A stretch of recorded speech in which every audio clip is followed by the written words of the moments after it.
வாசஸ்பதி மிஸ்ரர் நன்கு படித்த பண்டிதர், பண்பாளர். அவர் தமது வாழ்க்கையில் ஒரு மகத்தான லட்சியத்தை நிறைவேற்ற வேண்டும் என்று முடிவு செய்திருந்தார். அதாவது வேதங்களை தொகுத்து வியாசர் எழுதிய பிரம்மசூத்திரம் என்ற நூலுக்கு விளக்க உரை எழுதுவதே வாசஸ்பதி மித்திரரின் லட்சியமாக இருந்தது. விளக்க உரை எழுதுவதற்கான எல்லா ஏற்பாடுகளையும் செய்வதிலேயே கண்ணும் கருத்துமாக இருந்தார் மித்திரர். மித்திரரின் பெற்றோர்கள் தன் மகனுக்கு எப்படியாவது திருமணம் செய்து வைத்துவிட வேண்டும் என விரும்பினர்.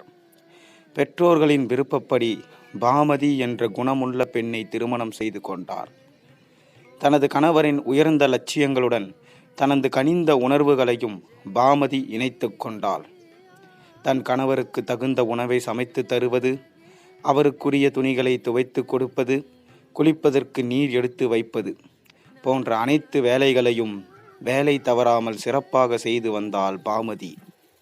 இப்படியே காலம் கடந்து சென்று கொண்டிருந்தது.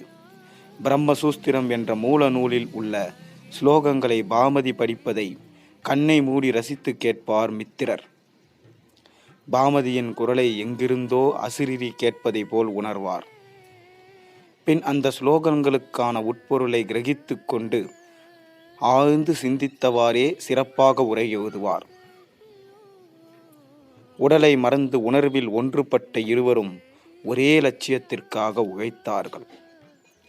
பிரம்மசூத்திரத்திலிருந்து விளக்க உரை எழுதுவது என்பது அவ்வளவு சாதாரண காரியமல்ல. மனிதகுலம் முழுமைக்கும் பயன்படக்கூடிய மகத்தான பொக்கிஷம் அது. எனவே இருவரும் கடுமையாக உழைப்பை தர வேண்டியிருந்தது. நாட்கள் மாதங்களாகவும் மாதங்கள் வருடங்களாகவும் கரைந்தன. ஓடி மறைந்த வருடங்களின் எண்ணிக்கையை அவர்கள் கணக்கெடுக்கவில்லை. சிறப்பான ஒப்புயர்வற்ற விளக்க உரை எழுதும் பணி வெற்றிகரமாக நிறைவு பெற்று நல்ல நாளும் வந்தது. தனது கணவரின் லட்சியம் நிறைவேறியதைக் கண்ட பாமதி மிகுந்த மகிழ்ச்சியுடன் அவரது திருவடிகளில் விழுந்து வணங்கினாள். வணங்கி நிமிர்ந்த மனைவியை உலக நினைவு வந்தவராக அநேக ஆண்டுகளுக்கு பின் முதலாக உற்று பார்த்தார் மிஸ்ரர். பஞ்சு போன்ற நரைத்த முடி, கருவளையம் விழுந்த கண்கள், சுருக்கம் விழுந்த தோல், தள்ளாமையும் கூடிய உடல், இவற்றுடன் கூடிய பெண்ணாக பாதி உடலுடன் பாமதி நின்று கொண்டிருந்தாள். பாமதியின் இளமை முழுவதையும் காலதேவன் கொண்டு போய்விட்டான். ஆனால் காலதேவனாலும் கொண்டு செல்ல முடியாத தியாகம் மட்டும் அவளுடனேயே இருந்தது.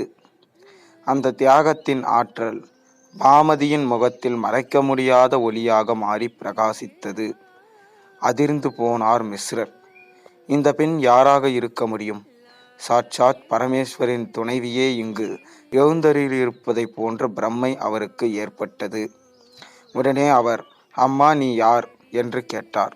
அதற்கு பாமதி சற்றும் கலங்காமல், சுவாமி, என் பெயர் பாமதி. அநேக ஆண்டுகளுக்கு முன்னால் என்னை உங்களுக்கு திருமணம் செய்து வைத்தார்கள். திருமணமான நாள் முதல் நாள் தங்களின் லட்சியத்திற்கு இடையூறு ஏற்படாத வகையில் உங்களுக்கு சேவை செய்து வருகிறேன். தங்களின் லட்சியம் இன்று நிறைவேறிவிட்டது.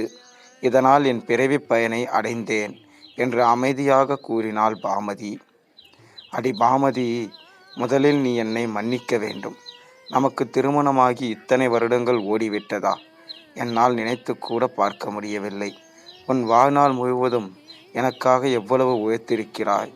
மித்திரரின் குரலில் அளவிட முடியாத சோகம் எழுந்தோடியது. இதை பற்றி எல்லாம் கவலைப்படாதீர்கள். நீங்கள் எடுத்துக்கொண்ட பணியை சிறப்பாக முடித்ததை நினைத்து எனக்கு மிகவும் சந்தோஷமாக இருக்கிறது என்று அமைதியாக கூறிவிட்டு அங்கிருந்து நடந்தாள். இதை கேட்ட மித்திரர் உணர்ச்சி வசப்பட்டு, உனது தியாகத்தை எதை கொண்டும் அளவிட முடியாது. ஒரு சாதாரண மனைவி பெறக்கூடிய சிறிய சுகங்களை கூட மனதாலும் நினைக்காமல் எனது பணிக்காக முழுமையாக உன்னை அர்ப்பணித்து கொண்டு விட்டாய். இத்தனை வருடங்களில் உன்னை பற்றி சிறிதும் சிந்திக்காமல், உன்னுடைய கஷ்டங்களை பற்றி ஒரு வார்த்தை கூட கூறாமல் எனது பணிக்காகவே வாழ்ந்த பெண் தெய்வம் என்று அவளை கூறினாள். உன் தியாகத்தை நான் உளமாற மதிக்கிறேன், போற்றுகிறேன், வணங்குகிறேன் என்பதை இந்த உலகம் தெரிந்து கொள்வதற்காக நான் ஒன்று செய்யப் போகிறேன் என்று சொல்லி நிறுத்திவிட்டு பாமதியின் அமைதியான முகத்தை அன்பு பொங்க நோக்கினார் வாசஸ்பதிமித்திரர். தனது வயதான கணவரின் வாயிலிருந்து என்ன விஷயம் வரப்போகிறது என்பதை பாமதியால் அறிய முடியவில்லை. என்ன சொல்லப் போகிறார் என்பதை கேட்டு பரிவுடன் சேர்ந்த பணிவுடன் தனது கணவரின் முகத்தையே பார்த்து கொண்டிருந்தாள் பாமதி. முதுமையின் தள்ளாமையும் மீறிக்கொண்டு மித்திரரின் குரல் கணீரென்று ஒலித்தது. பாமதி உலகமே போற்றக்கூடிய பிரம்மசூத்திரத்தின் விளக்க உரையாக அமைந்த இந்த நூலுக்கு பாமதி என்ற உனது பெயரையே சூட்டப் போகிறேன்.